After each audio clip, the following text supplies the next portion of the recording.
इससे पहले हमने वीडियो में मोज़ले लॉ पढ़ा, उसके बाद हमने पढ़ा कि यार मॉडर्न पीरियोडिक टेबल में मोज़ले का क्या किरदार था। अब चलिए उससे थोड़ा और आगे बढ़ते हैं।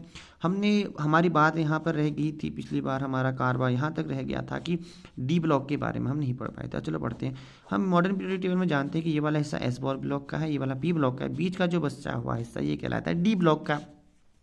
अब जब भी हम बात करते हैं डिटेल में, तो हम जब इसका चैप्टर आएगा तब हम पढ़ेंगे। तो डी ब्लॉक का मतलब हो गया कि देखो, जिसका सिंपल सी बात है कि जहाँ पे लास्ट एलिमेंट डी में जाता है।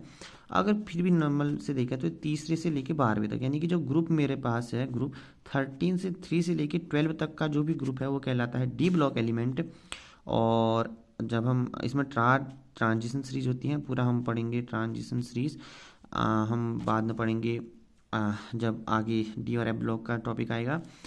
और अब हम बात करते हैं एफ ब्लॉक के बारे में।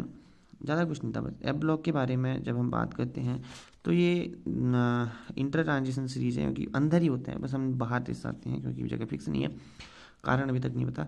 तो ये देखो, ये स्टार्ट होता है सीजियम 58 से, सीजियम 58 से लेके जाता है ये लूटेक्टियम 71 तक। इसे हम लेंथेनाइट बोलते हैं क्योंकि लेंथेनाइट के बाद स्टार्ट होता है।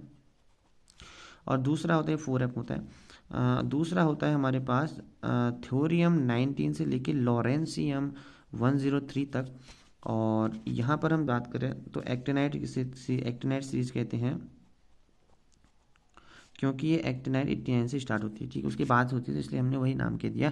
क्योंकि ये लेंथेनाइट 57 से स्टार्ट होती है तो हमने लेंथेनाइट कह दिया, एक्टिनाइट से होती है तो हमने एक्टिनाइट बोल दिया, क्योंकि सेम है ना। कि मतलब जैसे मान लो कि तुम्हारा घर इस घर के बाद आता है, फेमस घर, तो वही कहेंगे क्या यार इस घर के बाद का है, तो वही चीज़ लेंथेनाइट हमने कह दिया इस चीज़ को। अब हम अगली वीडियो में इस संबंध और क्वेश्चन पढ़ेंगे, तब तक के लिए बाय बाय। और डिटेल में हम पढ़ेंगे जब ये वाला चैप्टर आएगा, तब तक मिलते हैं।